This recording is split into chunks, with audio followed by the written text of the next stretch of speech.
ശ്രീ ശശി തരൂരിൻ്റെ പുതിയ പ്രസ്താവന വന്നിട്ടുണ്ട്. അദ്ദേഹം കോൺഗ്രസിൻ്റെ വർക്കിംഗ് കമ്മിറ്റിയുടെ അംഗമാണ്. അതേപോലെ തന്നെ തിരുവനന്തപുരം MP ആണ്. ഇത് മന്ത്രിയായിട്ട് പണ്ട് ഇരുന്നിട്ടുണ്ട്, അതായത് കോൺഗ്രസ് ഭരിക്കുമ്പോൾ. ഈ സ്ഥാനമാനങ്ങളെല്ലാം കിട്ടിയിട്ടുണ്ട്. തുടർച്ചയായിട്ട് MP സ്ഥാനം അലങ്കരിക്കുന്ന ആളാണ്. അപ്പോൾ ഈ അടുത്ത കാലത്തായിട്ട് അദ്ദേഹത്തിന് തോന്നി തുടങ്ങിയിട്ടുണ്ട്, ഇതുകൊണ്ട് വലിയ കാര്യമൊന്നും ഇവിടെ നിന്നുകൊണ്ടിനി ഇല്ല. കാരണം ഇപ്പോൾ കേരളത്തിലൊരു മുഖ്യമന്ത്രി സ്ഥാനം കിട്ടും എന്നുള്ള ഒരു ധാരണയിൽ അദ്ദേഹം ഒന്ന് ഇറങ്ങാനൊന്ന് ശ്രമിച്ചു നോക്കി കേട്ടോ. നോക്കിയപ്പോൾ ഇവിടെ ഇഷ്ടംപോലെ ഉടുപ്പും തയ്പ്പിച്ചിട്ടിരിക്കുന്ന ആളുകൾ വേറെയുണ്ട്. അവരെല്ലാം കൂടി ഇതിനെ തടയിട്ടു. അത് നടന്നില്ല. അദ്ദേഹം യോഗ്യനല്ല എന്ന് ഞാൻ പറയത്തില്ല. കാരണം മുഖ്യമന്ത്രി സ്ഥാനത്തിന് വളരെ യോഗ്യൻ തന്നെയാണ് ശ്രീ ശശി തരൂർ. ഇതേപോലുള്ള ദിവസം തോറുമുള്ള പ്രസ്താവനകൾ ഒഴിച്ചാൽ ബാക്കിയെല്ലാം നല്ല കാര്യമാണ്, ഒരു കുഴപ്പമില്ല. മിടുക്കനാണ്, നല്ലൊരു പരിവേഷമുണ്ട് അദ്ദേഹത്തിന്, ആ രീതിയിലൊക്കെ ഉണ്ട്. നല്ല ഒരു നന്നായിട്ട് നല്ല ഒരു പ്രാസംഗികനാണ്, എല്ലാമാണ് ശരിയാണ്. ഇംഗ്ലീഷ് ഭാഷയിലാണെന്നുണ്ടെങ്കിൽ ഒരു എൻസൈക്ലോപീഡിയ എന്ന് നമുക്ക് പറയാം അദ്ദേഹത്തിന്. ആ രീതിയിലാണ്, അതുപോലെ അറിയാം. അത്രയും വൊക്കാബുലറി ഉള്ള ഒരാളെ ഞാൻ ഈ അടുത്ത സമയത്ത് ജസ്റ്റിസ് VR കൃഷ്ണയ്യർ കഴിഞ്ഞാൽ ഞാൻ വേറെ ആരെയും കണ്ടിട്ടില്ല. അപ്പോൾ ഇത്രത്തോളമൊക്കെ ഉള്ള ആളാണ് അദ്ദേഹം. അതൊന്ന് ശ്രമിക്കാമെന്ന് തുടങ്ങി. അതോടുകൂടി ഇവിടെ വലിയ പ്രശ്നമായി. അദ്ദേഹം ഓരോ സ്ഥലങ്ങളിലൊക്കെ ഒന്ന് പോയി മീറ്റിങ്ങുകളൊക്കെ നടത്താൻ ശ്രമിച്ചു. ഏതായാലും അത് പകുതി വഴി വെച്ച് മുടക്കേണ്ട ഗതികേട് വന്നു. നിവൃത്തിയില്ലാന്ന് മനസ്സിലായി. അപ്പോൾ അങ്ങനെ പറ്റുന്നില്ല.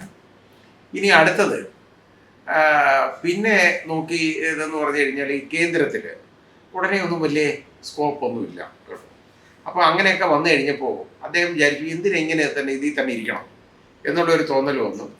അദ്ദേഹം നമ്മുടെ മാർക്സിസ്റ്റ് പാർട്ടിയെ, അതായത് ശ്രീ പിണറായി വിജയനെയും അതുപോലെ തന്നെ BJP നമ്മുടെ ശ്രീ നരേന്ദ്രമോദിയെയും ധാരാളം പുകഴ്ത്തി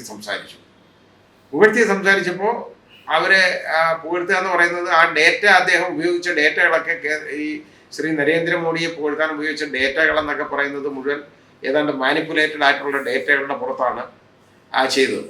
അതേപോലെ തന്നെ ഇവിടെ വന്നപ്പോൾ ശ്രീ പിണറായി വിജയൻ ഇവിടെ ഒരുപാട് നിക്ഷേപങ്ങൾ കൊണ്ടുവന്നു എന്നുള്ളതുണ്ടായി. അവസാനം നിക്ഷേപങ്ങൾ കൊണ്ടുവന്നതിനെ കുറിച്ചുള്ളത് അതിന് പ്രൊപ്പഗൻഡ കൊടുക്കാനായിട്ട് ഒരു ഏജൻസിയെ ചുമതലപ്പെടുത്തി പണം കൊടുത്ത് ചെയ്യിപ്പിച്ചതാണ് എന്നുള്ള ഒരു വെളി വന്നിട്ടുണ്ട്. ഇതൊക്കെ വന്നു കഴിഞ്ഞപ്പോൾ അത് മാത്രമല്ല, ഇതിനെതിരെ വളരെ വലിയ ഒരു കോൺഗ്രസിലെ മിക്കവാറും ആളുകളെല്ലാം അതിനെ വളരെ ഗൗരവമായിട്ട് കാണുകയും അതിനെതിരെ അവരെല്ലാം അഭിപ്രായ പ്രകടനം നടത്തുകയും ചെയ്തു. അവസാനം എന്നിട്ട് അവർ തീരുമാനിച്ചു, വേണ്ട, നമ്മളായിട്ട് ഇദ്ദേഹത്തെ വലുതാക്കേണ്ട കാര്യം എന്തുവാ ഇനിയുള്ള, അതുകൊണ്ട് ഇതങ്ങ് അവോയ്ഡ് ചെയ്തേക്കാം. അതായത് ഇഗ്നോർ ചെയ്യാൻ തീരുമാനിച്ചവർ ഇതൊക്കെ അങ്ങ് അവഗണിക്കാൻ തീരുമാനിച്ചു. അതൊരു വലിയ അടിയല്ലേ?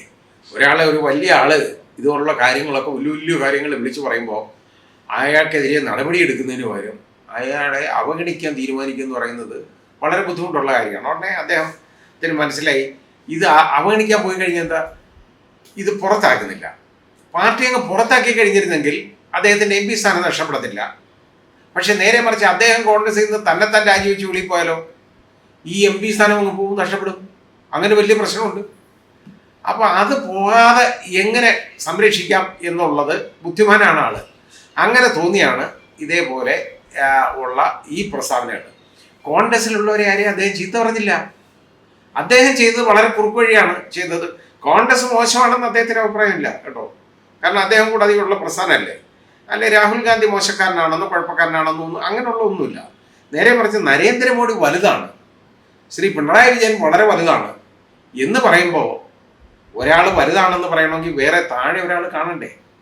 അപ്പോൾ അദ്ദേഹം അതിന് പ്രാക്ടിക്കലായിട്ട് ചെയ്ത പണി എന്ന് പറയുന്നത് ഈ കോൺഗ്രസിനെ അവഹേളിക്കാൻ ചെയ്തേക്കുന്ന ഒരു പണിയായിരുന്നു അത്. ഉടനെ ഇതെന്താണ്, അത് കഴിഞ്ഞപ്പോഴത്തേക്ക് അദ്ദേഹത്തിന് മനസ്സിലായി ഇത് പ്രശ്നമായി എന്ന് തോന്നിക്കഴിഞ്ഞപ്പോൾ പെട്ടെന്ന് പ്ലേറ്റ് അങ്ങ് മാറ്റി. അതായത് നേരെ അദ്ദേഹത്തെ ഡൽഹിക്ക് വിളിപ്പിച്ചു. ശ്രീ രാഹുൽ ഗാന്ധിയൊക്കെ അദ്ദേഹമായിട്ട് സംസാരിച്ചു. അതെല്ലാം കഴിഞ്ഞ് തിരിച്ചു വന്നപ്പോൾ പ്ലേറ്റ് അങ്ങ് മാറ്റി. ഈ ഡേറ്റകളെല്ലാം ഇതുപോലെ മാനിപ്പുലേറ്റ് ചെയ്തതെന്ന് ഞാൻ മനസ്സിലാക്കാതെ പറഞ്ഞതാണ്, അത് തെറ്റാണ് കേട്ടോ. അത് തെറ്റാണ്, ഞാൻ ചെയ്തത് ശരിയല്ല, അങ്ങനെ ചെയ്യാൻ പാടില്ല എന്നുള്ളൊരു കാഴ്ചപ്പാട്, അത് തെറ്റാണ് എന്ന് പറഞ്ഞ് തിരുത്തി പറഞ്ഞു.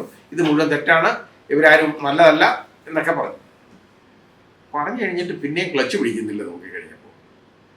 അപ്പോൾ അത് കാൽക്കുലേറ്റഡ് ആണ്, നോക്കിക്കൊണ്ടോ. അപ്പോൾ ഇപ്പോൾ പെട്ടെന്ന് ഇന്നലെ അദ്ദേഹത്തിന് വീണ്ടും ഒരു ഭൂതോദയുണ്ടായി കേട്ടോ. ശ്രീ നരേന്ദ്രമോദി എന്ന് പറയുന്നത് വളരെ വലിയ ആളാണ്.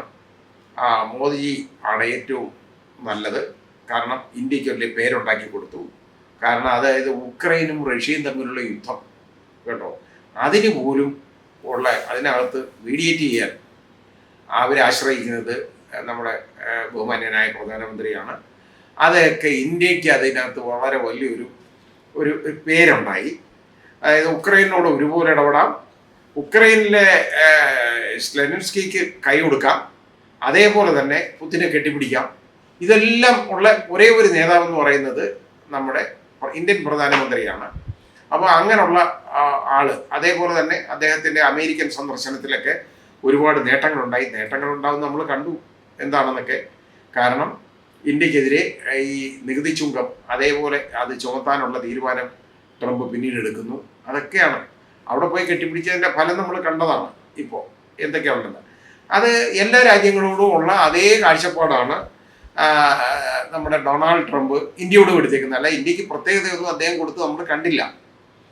ബാക്കി എല്ലാവരെയും കയ്യാമം വെച്ച് ചങ്ങലയൊക്കെ ഇട്ട് അവിടുന്ന് എല്ലാത്തിനെയും കയറ്റി ഇങ്ങനെ തിരിച്ചു വിട്ടു. അവിടെ അതായത് അവർ എയർഫോഴ്സ് ഉപയോഗിക്കുന്ന പ്ലെയിൻ, അതായത് അത് ഉപയോഗിക്കുന്നത് ഈ സാധനങ്ങളൊക്കെ കൊണ്ടുപോകാനും പിന്നെ പട്ടാളക്കാരെ അങ്ങോട്ടും ഇങ്ങോട്ടും കൊണ്ടുപോകാനും ഒക്കെ ഉപയോഗിക്കുന്ന പ്ലെയിനകത്ത് എല്ലാവരും കയറ്റി ഇതുപോലെ ഒരു 3-4 ഫ്ലൈറ്റ് കയറ്റി ഇങ്ങ് വിട്ടു മുഴുവൻ. അതെല്ലാം ഈ സന്ദർശനത്തിന് ശേഷമാണ്. എന്നാലും ഒരു കുഴപ്പമില്ല, യാതൊരു പ്രശ്നമില്ല. അപ്പോൾ ഇത് എല്ലാം കഴിഞ്ഞതിന് ശേഷമാണ് ഇപ്പോൾ ഭംഗിയായിട്ട് അദ്ദേഹത്തിനെ വളരെ പുകഴ്ത്തി. ഇതാണ് കാര്യം, ഇന്ത്യക്ക് വലിയൊരു സ്ഥാനം അന്തർദേശീയ തലത്തിൽ ഉണ്ടാക്കി തന്ന ആളാണ്, എന്തുകൊണ്ട് അക്സെപ്റ്റബിൾ ആണ്. ഞാൻ ഇന്നാൾ അദ്ദേഹത്തിനെതിരെ പറഞ്ഞത് ശരിയായില്ല കേട്ടോ, അത് തെറ്റിപ്പോയതാണ് എന്ന് വീണ്ടും പറഞ്ഞു. ഇനി ഏതാ ശരിയെന്ന് ചോദിച്ചാൽ നമുക്ക് അറിഞ്ഞൂടാ. ആദ്യം പുകഴ്ത്തി പറഞ്ഞു, അപ്പോൾ പിന്നെ അത് പറഞ്ഞു, പിന്നെ തെറ്റിപ്പോയെന്ന് പറഞ്ഞു, പിന്നെ ഇകഴ്ത്താൻ ഉപയോഗിച്ചു. അത് കഴിഞ്ഞിട്ട് വീണ്ടും പുകഴ്ത്തി, എന്നിട്ട് പറഞ്ഞു പണ്ട് എഴുതിയതിൻ്റെ കാരണം അത് തെറ്റിദ്ധാരണ മൂലമാണ്, തെറ്റിപ്പോയതാണെന്ന് പറഞ്ഞു കേട്ടോ. ഇല്ല, സിനിമയിലെ ജഗദീഷ് പറയത്തില്ലേ, ഒരബദ്ധം പറ്റിയ അമ്മാമേ, ഒരു തെറ്റ് പറ്റിയ അമ്മാമയെന്ന് കേട്ടോ. ഉള്ള തോന്നിയ ദിവസം മുഴുവൻ കാണിച്ചിട്ട് വന്ന് പറയുന്നതാണ് ഒരു തെറ്റ് പറ്റിയ അമ്മാമയെന്ന് പറഞ്ഞത് ആണ്. ഇപ്പോൾ ഒരു തെറ്റ് പറ്റിയ അമ്മാമയെന്ന് പറഞ്ഞിട്ട് അദ്ദേഹം ഇതുപോലെ പറഞ്ഞിട്ടുണ്ട്. ഏതായാലും കൊള്ളാം, എന്ത് ഉദ്ദേശിച്ചാണെന്നുള്ളത് അറിഞ്ഞൂടാ. അപ്പം ഇതൊരു ചൂണ്ടയാണ്. ഈ ചൂണ്ടയെന്ന് പറഞ്ഞത് ഇതിനകത്ത് കോൺഗ്രസ്സുകാരെ കൊത്തണം, അതാണ് വേണ്ടത്. പക്ഷേ കോൺഗ്രസ്സുകാരും കൊത്തുന്നില്ല. എന്നാലും ആകെപ്പാടെ കൊത്താൻ പറ്റിപ്പോയത് നമ്മുടെ രാജ്മോഹൻ ഉണ്ണിത്താനാണ്. ആ രാജ്മോഹൻ ഉണ്ണിത്താൻ കയറി കൊത്തി. അതിങ്ങനെ കോൺഗ്രസ്സിൽ ഇരുന്നുകൊണ്ട് ഇതിങ്ങനെ പറയാൻ പാടില്ല, അതാണ് തരൂരിനും ആവശ്യം. അത് രാജ്മോഹൻ ഉണ്ണിത്താനും മനസ്സിലായില്ല, അതാണ് പ്രശ്നം. തരൂരിന് കോൺഗ്രസ് ഇരുന്നുകൊണ്ട് ഇത് പറയാൻ പാടില്ലെന്ന് പറഞ്ഞാൽ കോൺഗ്രസ് ഇന്ന് പുറത്താക്കണം. അത് തന്നെയാണ് തരൂരിന് വേണ്ടത്. ആ ചൂണ്ടയിൽ ബാക്കി കോൺഗ്രസ്സുകാർ കൊത്തിയില്ല. ബാക്കിയുള്ളവരൊക്കെ കേന്ദ്രത്തിലുള്ളവരായാലും അതുപോലെ, അതായത് ഡൽഹി ബേസ്ഡ് ആയാലും ബാക്കിയുള്ള ഇവിടുത്തെ നേതാക്കളായാലും ശരി, ആരും ഇത് കണ്ടതായിട്ട് പോലും നടിച്ചില്ല. ചോദ്യം ചോദിച്ചപ്പോൾ മാധ്യമപ്രവർത്തകരുടെ ചോദ്യങ്ങൾക്ക് അവർ ഇതിനെ അവഗണിക്കുകയാണ് ചെയ്തത്, ഇതൊന്നും ശ്രദ്ധിച്ചില്ല. അപ്പോൾ ഇതിങ്ങനെ അങ്ങോട്ട് പോകുന്നതായിരിക്കും നല്ലത്. അറ്റ കൈക്ക് ഇനി എന്താ ശ്രീ തരൂര് ചെയ്യാൻ പോകുന്നതെന്ന് നമുക്കറിയില്ല. ഏതായാലും വെച്ച് കളയും എന്ന് ഞാൻ വിചാരിക്കുന്നില്ല.